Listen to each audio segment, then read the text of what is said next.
Bonjour à tous, aujourd'hui je me laisse guider sur Lueur d'éveil et je laisse un peu mon inspiration vous parler d'un sujet qui me tient à cœur. Sur ce chemin de vie, justement la vie, souvent, nous amène des tests de foi, c'est ce que j'appelle des tests de foi, c'est-à-dire qu'on va vivre des événements, des expériences qui sont là un petit peu pour nous challenger et on va voir justement comment les aborder pour ne pas tomber dans les pièges, encore une fois, que pourrait nous tendre notre ego, notre mental. Vous savez, je vous dis souvent que vous êtes guidés sur ce chemin de vie et c'est exactement ça. Quand on écoute notre petite voix intérieure, ce que j'appelle aussi les appels de l'âme, en général, le chemin est plutôt fluide. Cependant, il peut y avoir sur ce chemin quand même des obstacles.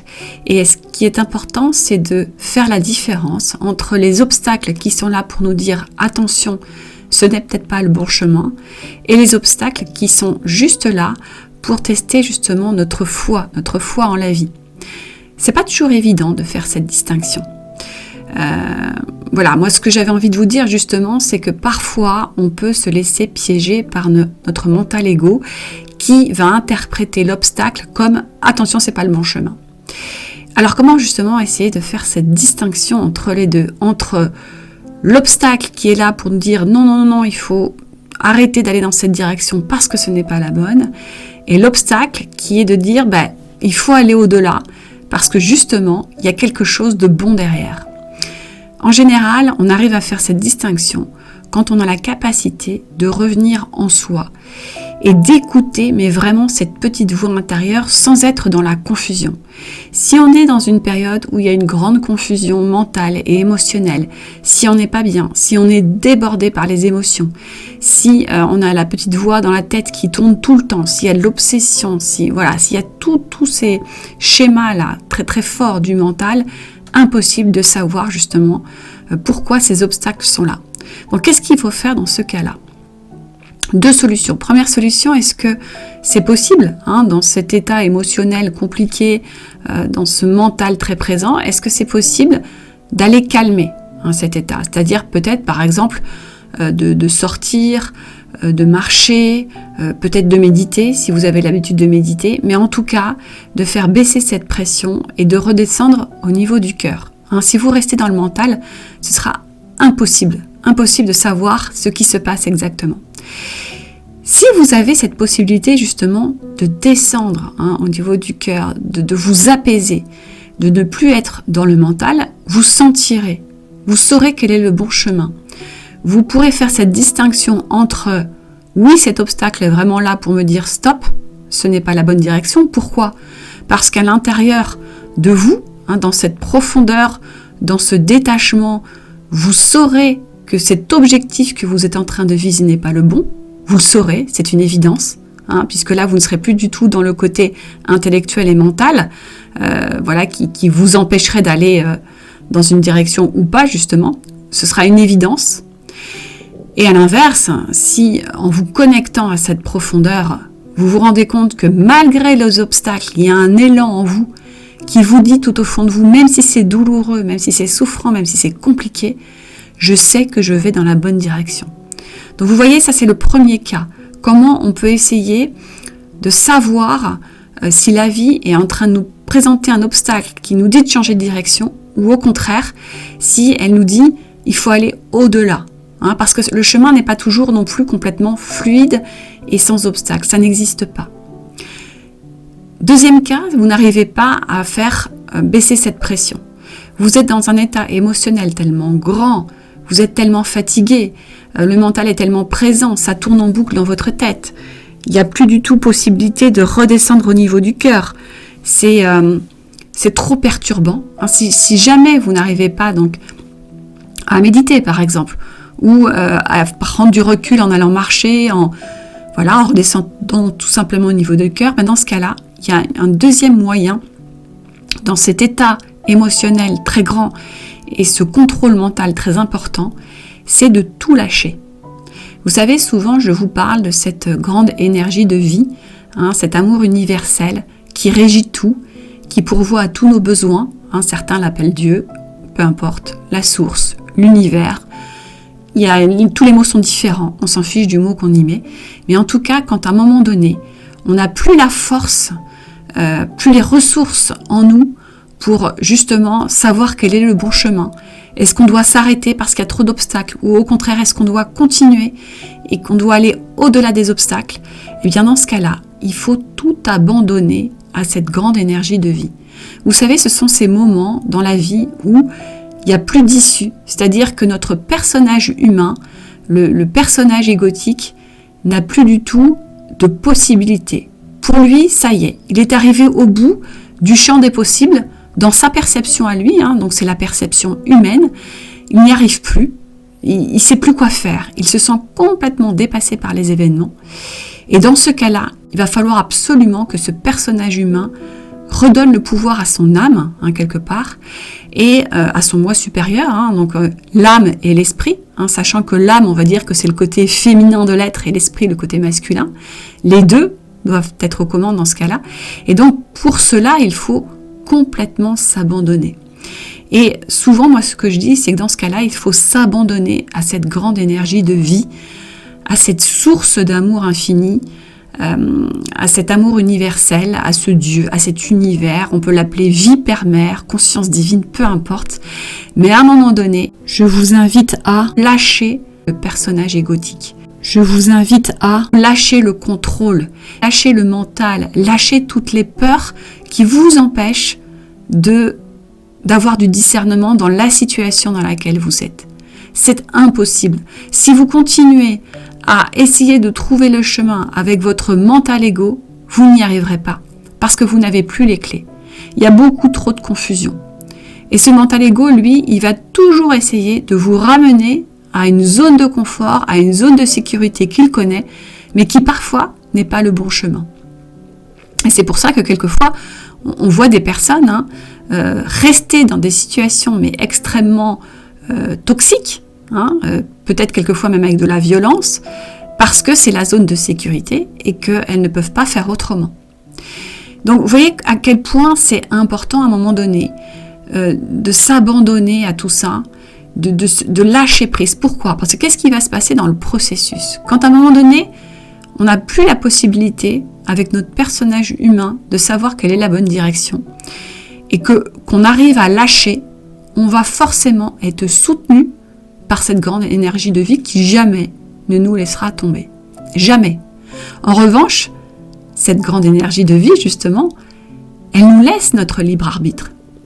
Si on décide de laisser le pouvoir à notre personnage égotique, en sachant qu'il n'a peut-être pas de solution, mais on n'arrive pas à faire autrement, jamais cette grande énergie de vie, cette source d'amour universel, va nous proposer des solutions. Parce qu'elle n'est pas là pour entraver notre liberté, notre libre arbitre. Elle est juste là pour nous soutenir. Vous savez, c'est un peu ce que je vous explique souvent. Dans la vie, il faut éviter d'avoir une posture de sauveur. Par exemple, je vous explique souvent que dans mon métier, j'évite d'intervenir auprès de quelqu'un en tant que sauveur. Si quelqu'un ne me demande pas de l'aide, même si parfois je peux entendre de la souffrance, parfois on m'exprime de la souffrance, mais tant qu'on ne me demande pas d'aider, je ne vais pas venir en disant « il faut absolument que tu fasses mon accompagnement, il faut absolument que tu viennes vers moi, je vais t'aider, etc. » parce que ce ne serait pas juste, parce que ce ne serait peut-être pas le bon moment, parce que ça ne résonnerait pas complètement peut-être pour la personne à ce moment-là. Il faut que ça vienne d'elle. Eh bien, cette grande intelligence de vie-là, cet amour universel, c'est pareil. Elle ne va pas venir au-devant de vous si vous ne demandez pas de l'aide. Elle va vous laisser cheminer. Elle va vous laisser expérimenter. Parce que parfois, on a besoin, on n'est pas prêt encore de passer un cap. Parfois, on a besoin de passer par un autre chemin qui sera peut-être un chemin un peu douloureux, où il y aura des épines, où il y aura beaucoup d'obstacles, mais c'est parce que c'est nécessaire. On a besoin encore de comprendre certaines choses. Mais sachez que si à un moment donné, c'est vraiment extrêmement douloureux, que vous ne voyez plus d'issue du tout, que vous êtes incapable dans cette confusion mentale et émotionnelle de faire un choix, parce que vous ne pouvez pas prendre ce recul suffisant, parfois ça arrive, eh bien, si vous avez cette conscience maintenant d'après ce que je vous dis, de vous abandonner à cette grande énergie d'amour, à ce quelque chose de plus grand, en disant « Ok, moi en tant qu'humain, je n'y arrive plus, je n'ai aucune solution, je ne vois pas la lumière, je ne vois pas la bouffée d'oxygène, donc je m'abandonne. » C'est comme un lâcher-prise. Il faudrait imaginer cette grande énergie là de vie, d'amour, comme des bras, hein, peut-être un bras masculin, un bras féminin. C'est pour ça que quelquefois je l'appelle vie, père-mère. C'est la vie en fait, tout simplement, hein, avec ce côté masculin et féminin, hein, qui seraient là comme des grands bras. Et jamais ces bras ne vous laisseront tomber, jamais ils ne vont s'écarter pour vous laisser sombrer, non. Ils viendront vous soutenir, vraiment. C'est dans ces moments-là où vous lâchez tout, vous dites « Ok, moi en tant qu'humain, je ne peux pas. Je m'abandonne complètement. Je fais confiance. » C'est pour ça que j'appelle ça des tests de foi. Hein. Je fais confiance, je lâche tout. C'est comme si vous plongez, hein, vous capitulez en fait. C'est comme si le personnage égotique capitule, mais c'est pas une capitulation pour dire « Ok, je sombre, je vais me suicider. » Non, pas du tout, au contraire. C'est « J'ai foi en la vie. J'ai foi en ce quelque chose de plus grand qui va me soutenir, parce qu'on est toujours soutenu. Moi, je n'ai pas la solution, mais une solution va arriver, et là, vous vous abandonnez, et à un moment donné, c'est quand on arrive à faire ça, mais vraiment dans le vrai lâcher-prise, sans avoir peur de tomber. Ce serait un peu ce saut dans le vide, hein, je vous en parle parfois. Vous pouvez vous imaginer en haut d'une falaise, et à un moment donné, de dire, je lâche tout, je me laisse tomber, et là, des bras, hein, les bras de cette énergie d'amour, il y a un soutien qui va arriver. Alors attention, hein, l'image que je vous donne au-dessus de la falaise, il ne faut pas le faire en vrai. Hein. Je suis sûre que si on avait cette foi complètement certaine, avec une confiance totale, on pourrait le faire en haut d'une falaise, on serait soutenu. Mais je ne vous dis surtout pas de le faire, parce que même moi qui a cette foi si grande, je serais incapable, parce que si je le faisais réellement dans le vide, je tomberais. Hein, parce que ma foi n'est pas suffisamment encore grande et complètement mature pour faire en sorte que je ne tombe pas, bien sûr. Mais là, c'est imagé ce que je vous dis. C'est de le faire justement dans cette certitude intérieure que vous serez soutenu. Qu'à un moment donné, il y a quelque chose qui va se débloquer. Il y a une voie qui vous semblait sans issue, qui au contraire va s'ouvrir. Il y a une lumière qui va arriver. Et tout d'un coup, comme par magie, c'est souvent des petits miracles, vous allez voir que la vie va vous proposer quelque chose qui va vous redonner cette bouffée d'oxygène que vous n'aviez plus. Vraiment. C'est pas du tout quelque chose d'impossible. Vraiment. Je vous le dis parce que moi, je l'ai expérimenté plus d'une fois dans ma vie. J'ai vécu dans cette vie, justement, des moments tellement intenses on va dire, de confusion dans des états émotionnels tellement forts avec des épreuves, hein, on va dire, où je ne trouvais plus de solution, moi, en tant que, justement, personnage humain. Mais c'est fait exprès, à un moment donné, sur ce chemin-là. C'est pour voir, justement, à quel point on va lâcher notre contrôle. On pense pouvoir, justement, tout contrôler. On pense pouvoir, avec notre ego et notre mental, tout maîtriser. Comme si cette vie-là, c'était avec ce mental ego que nous allions pouvoir tout le temps avancer. Mais ce n'est pas vrai. À un moment donné, il faut savoir lâcher ça. Hein, c'est vraiment ce qu'on appelle cette grande confiance. Et je peux vous dire que la première fois que je l'ai fait, c'est que je n'ai pas eu le choix. C'est que j'étais poussée tellement au fond de mes retranchements que pour pouvoir justement continuer à vivre, parce que je n'avais aucune envie de mourir, ça n'a strictement rien à voir avec une dépression, mais c'est que justement pour pouvoir à un moment dire je veux m'en sortir vraiment, mais moi je n'ai plus de solution, je me suis complètement laissée, justement, je me suis abandonnée à ça, en disant ok, c'est pas grave, je lâche tout, je lâche, on verra ce qui se passe, je lâche. Et c'est presque, encore une fois, comme une petite mort, hein, encore une fois, une petite mort du personnage égotique, et là, j'ai toujours eu, assez rapidement finalement, comme quelque chose de divin qui est arrivé. Quelque chose qui sortait de nulle part. Mais un truc incroyable, une magie de la vie en fait, qui m'a toujours sorti, qui m'a permis, voilà, un peu comme si vous étiez tombé dans un puits et que vous étiez seul au monde en disant c'est sûr, je vais rester au fond du puits, je vais jamais m'en sortir, et tout d'un coup, il y a une corde, quelqu'un lance une corde et vous remontez. Voilà, donc c'est important que je vous dise ça. Parce que on va tous à un moment donné peut-être traverser dans cette vie, alors peut-être pas tous à un même degré, hein, on a tous des expériences différentes, mais on peut arriver dans ces moments où on a l'impression que c'est fini, on n'a plus du tout de solution. Mais ça, c'est encore une fois notre personnage humain qui n'a plus de solution. Vous savez, je fais toujours cette comparaison avec la nature. La nature, elle se laisse complètement aller, elle lâche prise, elle s'abandonne à cette grande énergie de vie. Et heureusement, sinon ce serait l'anarchie dans la nature. Elle ne se pose pas toutes les questions que l'humain se pose. Elle sait très bien que voilà, peut-être que si le printemps est encore froid et que justement les bourgeons ne peuvent pas arriver, c'est pas grave. Ça arrivera, elle fait confiance.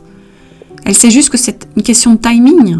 Mais elle ne va pas essayer de contrôler en disant c'est maintenant, je dois pousser maintenant, je dois fleurir maintenant parce que c'est le printemps. Non.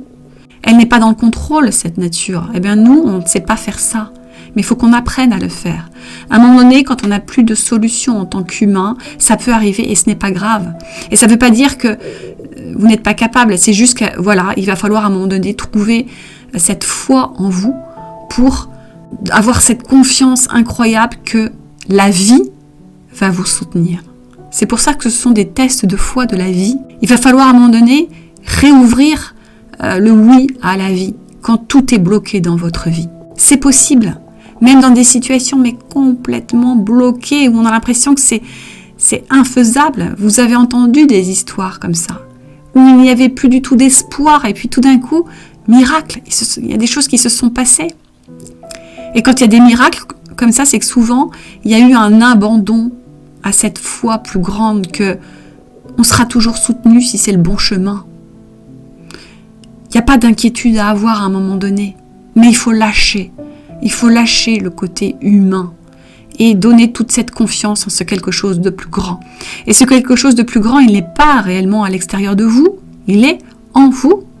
Bien sûr, nous sommes cette énergie de vie. Nous sommes cet amour universel. Nous sommes cet univers, cette source Dieu. On est tous ça. Et tous, encore une fois, interconnectés en plus. Hein. C'est une grande unité tout ça, mais on ne le sait pas. On ne l'a pas appris. Il faut l'expérimenter pour vraiment le comprendre. Ça peut paraître difficile hein, quand on est comme ça, quand on entend ces paroles que je vous exprime aujourd'hui. Ça peut vous paraître complètement fou, mais je peux vous dire que je l'ai expérimenté et pas qu'une seule fois. Donc bien sûr que c'est évident pour moi tout ça. Mais si vous essayez, si vous tentez aujourd'hui, peut-être que vous vivrez justement cette magie, ce miracle, cette corde tendue qui arrivera comme ça parce que vous aurez réussi à tout lâcher, à faire confiance, à vous laisser tomber dans ces bras-là immenses qui vous soutiendront et vous verrez qu'il y aura quelque chose qui va vous guider vers la lumière, vers un air que vous pourrez respirer enfin pour sortir de votre étouffement humain, hein, que l'ego peut-être procure quand tout va mal, en fait, quand on est dans cette confusion, cette grande souffrance, eh bien le mental ego tourne en boucle. Parce que lui, c'est pas un ennemi, c'est juste qu'il est là parce qu'il veut vous protéger. Et il pense que la meilleure des protections, c'est de vous maintenir dans vos peurs, parce qu'il ne veut pas vous voir aller dans une autre direction. Pour lui, vous laisser aller dans cette confiance totale, dans cette foi, il ne peut pas en fait, parce que c'est pas son rôle. Lui, il a toujours un rôle de contrôle, un rôle de s'il y a un danger, je dois être là justement pour alerter. Alors ça c'est vrai quand on est dans notre vie de tous les jours et qu'il y a un réel danger qui arrive. Oui, là il doit intervenir. Mais dans toutes ces autres situations où on est en grande souffrance, où on ne sait pas comment faire pour trouver la sortie, il ne doit pas en rajouter ce mental ego. Il ne doit pas venir encore plus vous maintenir dans la peur. Parce qu'alors là, sinon, vous allez sombrer de plus en plus. Et encore une fois, cette grande énergie de vie, elle ne demande qu'une chose, c'est de vous soutenir, de vous protéger. Mais si vous ne lui demandez pas, elle ne viendra pas au-devant de vous. Elle vous laisse faire vos choix. Et si vous décidez de ne pas aller vers elle, bien sûr qu'elle vous laissera faire vos expériences. Bien sûr, hein, alors quelquefois, oui, il y a des miracles qui se produisent sans qu'on les ait demandés, mais certainement que nous avions une ouverture, on s'est laissé traverser par cette grande énergie de vie, ça nous arrive quelquefois. Hein. Mais quand on le fait en conscience, quand on sait que quand on n'a plus justement de possibilités, de solutions, on peut s'abandonner à ça, c'est un grand soulagement. Parce que je peux vous dire que derrière, il peut se passer des choses complètement magiques, complètement incroyables, dans des situations qui semblent mais coincées à un point tel qu'on se dit c'est pas possible, eh bien l'ouverture peut arriver. Donc ayez vraiment cette conscience de ce grand pouvoir que vous avez en vous finalement. Ce n'est pas quelque chose qui est déconnecté à vous. Parce que cette grande énergie de vie, elle vous traverse tout le temps. Vous êtes composé de ça. Nous sommes tous composés de ça. C'est un pouvoir intérieur qui est en nous. C'est une flamme à l'intérieur de nous. Une étincelle de vie. Il faut aller chercher ça tout au fond de nous. Et ça n'a rien à voir avec, encore une fois, notre mental ego. C'est impossible. Si vous restez dans votre tête pour aller chercher ça, ça ne fonctionnera pas. Il faut lâcher la tête. Il faut lâcher l'ego. Il faut lâcher les peurs, les doutes. Il faut lâcher les croyances limitantes.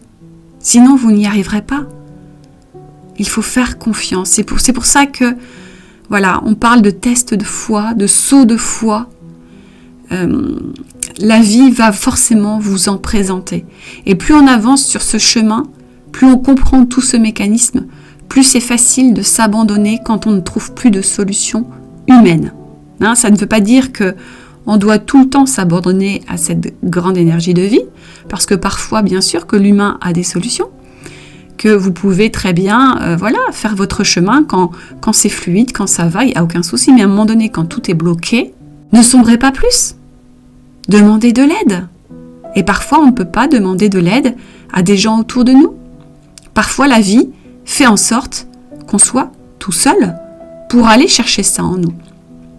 Vous savez, quand vous me témoignez de vos expériences, vous me dites parfois, je ne comprends pas, je vais très mal, je sens qu'il y a quelque chose à comprendre, et puis je vois que tout autour de moi, tout se ferme, toutes les portes se ferment.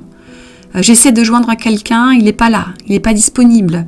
J'envoie des messages, on ne me répond pas.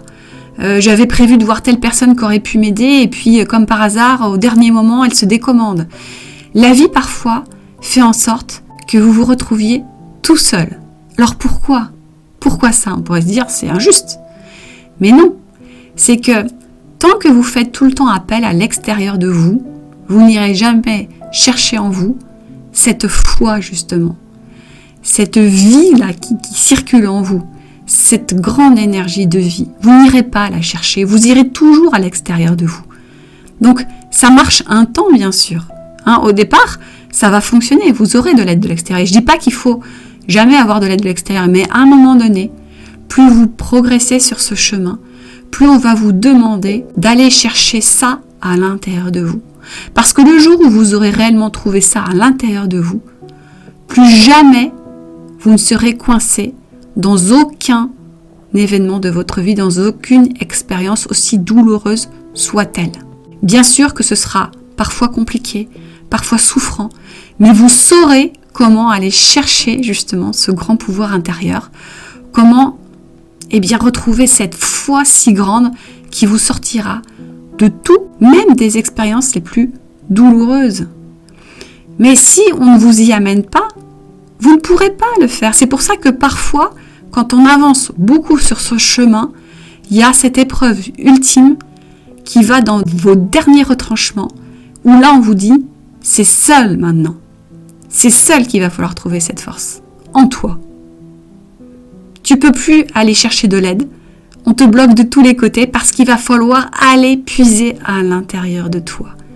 Oui, sur votre chemin, cela peut arriver. Et il ne faut pas paniquer. Pas du tout. Ça fait partie du chemin d'évolution. Et je ne dis pas que tout le monde va vivre ça. Mais je vous préviens parce que c'est important si vous le vivez. Sachez que ça peut arriver. Et c'est souvent de très beaux cadeaux. Parce que quand on l'a vécu, on se dit, mais maintenant, je sais que j'ai en moi ce pouvoir incroyable qui me permettra de me sortir de toutes les situations. Même si oui, quelquefois, c'est extrêmement souffrant, douloureux, mais je sais au fond de moi qu'il y a ça. Qu'il y a ce feu intérieur qui est là pour m'aider, qui est là pour me sortir de toutes les impasses. Rien n'est impossible pour l'humain qui a reconnecté à ce pouvoir intérieur, qui lâche prise dans cette grande énergie de vie, qui fait confiance, qui a la foi. Et encore une fois, la foi Je n'y mets pas du tout de religion. Vous comprenez bien mes propos. C'est une foi en notre grand pouvoir intérieur que nous avons tous et qui est interconnecté entre tous. Finalement, si vous prenez chaque être humain, 1 plus 1 plus 1 plus 1, nous sommes tous les cellules de cette grande énergie de vie. C'est une grande unité tout ça. Donc ça n'appartient pas à quelques personnes privilégiées, pas du tout. Tout le monde a ça en lui. Et certaines personnes d'ailleurs peuvent ne pas du tout avoir fait de chemin spirituel et découvrir cette grande force à l'intérieur d'elles-mêmes parce que ces personnes-là ont vécu une expérience telle qu'elles sont allées puiser cette force de vie à l'intérieur d'elles. Elles étaient prêtes, tout simplement. Donc, il n'y a pas du tout de personnes privilégiées, ça n'existe pas. On a tous ça en nous. Mais encore une fois, il faut le savoir et en avoir conscience déjà et autoriser ça dans sa vie. Je vous le redis, si vous n'autorisez pas ça dans votre vie, si vous voulez rester avec votre côté humain contrôlant, vous n'autoriserez pas cette grande énergie de vie à vous soutenir, à vous venir en aide. Elle vous laissera faire vos expériences. En revanche, si vous avez cette grande confiance en vous, si vous vous abandonnez à cela, elle viendra vous soutenir et elle vous trouvera toujours une solution pour vous sortir de n'importe quelle impasse. Et en fait, cette grande énergie, c'est vous. Bien sûr que c'est à l'intérieur de vous. Ça vibre en vous, à chaque instant. C'est pour ça qu'il faut cultiver cette connexion.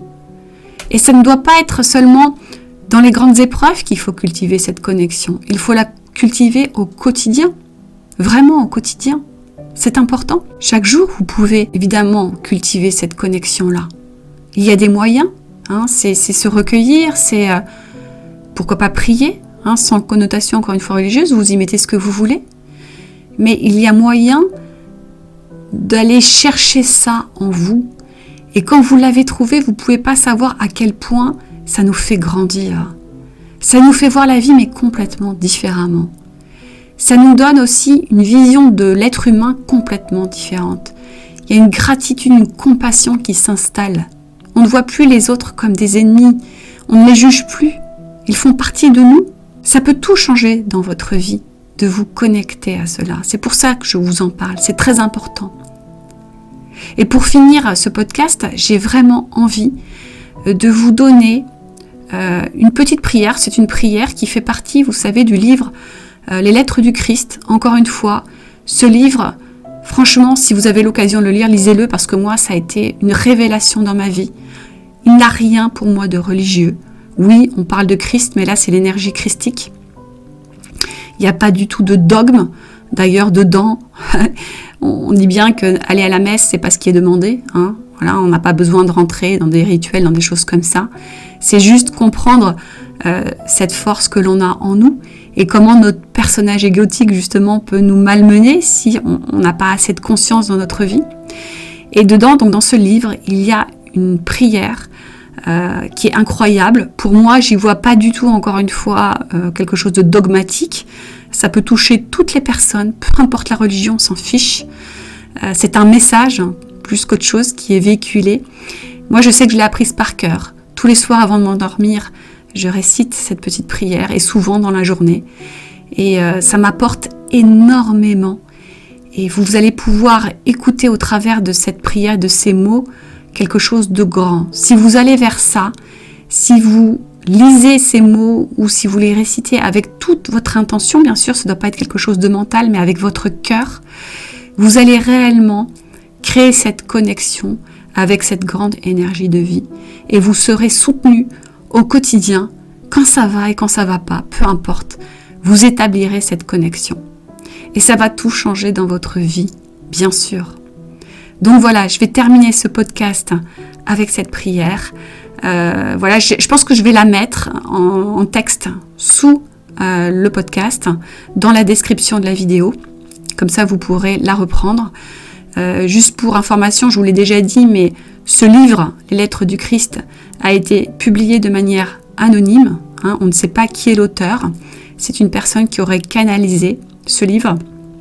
Et je peux vous dire que pour moi, ça a été une prise de conscience incroyable. Incroyable ce livre. Donc vraiment, moi je Je vous incite à le lire, ça peut tout changer dans votre vie. Il faut être prêt à le lire, il faut être en ouverture. C'est pas si compliqué que ça, mais il faut vraiment le lire plusieurs fois. C'est aussi disponible pour ceux qui sont intéressés sur YouTube en audio. Vous avez toutes les lettres, il y en a 9. Vous tapez les lettres du Christ et vous verrez, il y a la lettre 1, 2, 3, 4, 5 jusqu'à 9 disponibles. D'ailleurs, elles sont très bien faites. Les vidéos, enfin les audios sont très bien faits. Il y a une voix masculine, mais qui lit très très bien toutes ces lettres. Moi, je sais que j'ai d'abord lu le livre et ensuite j'ai beaucoup écouté les audios quand j'allais marcher, etc. Ça m'a énormément inspirée et ça a aussi changé beaucoup de choses dans mon chemin spirituel et ça m'a beaucoup plus ancrée.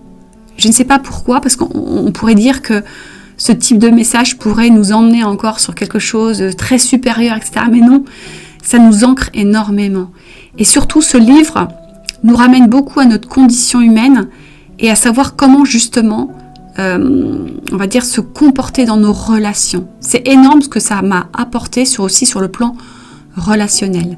Sur cette idée d'arrêter de nous juger nous-mêmes, de juger les autres, de comprendre tout ce phénomène, vous savez, d'attraction-répulsion qui vient de notre ego, etc., de comment cette grande énergie de vie nous soutient.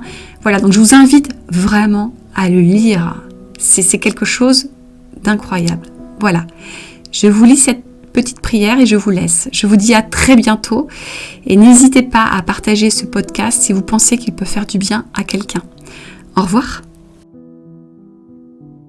Vie Père-Mère, tu es ma vie, mon soutien constant, ma santé, ma protection, la satisfaction parfaite de tous mes besoins et mon inspiration la plus haute. Je te prie de me révéler ta véritable réalité. Je sais que ta volonté est que je sois totalement illuminée, afin que je puisse mieux prendre conscience de ta présence en moi et autour de moi. Je crois et je sais que c'est possible. Je crois que tu me protèges et me gardes dans l'amour parfait. Je sais que mon but final est de t'exprimer. En m'adressant à toi, je sais que tu es parfaitement réceptive à mes paroles, car tu es l'intelligence aimante universelle qui a si merveilleusement conçu ce monde et le manifeste dans sa forme visible. Je sais qu'en te demandant de me parler, je projette un faisceau de lumière de conscience dans ta conscience divine et que, lorsque j'écouterai, tu pénétreras ma conscience humaine et te rapprocheras de plus en plus de mon esprit et de mon cœur, de plus en plus réceptifs. Je confie mon être et ma vie à ta garde.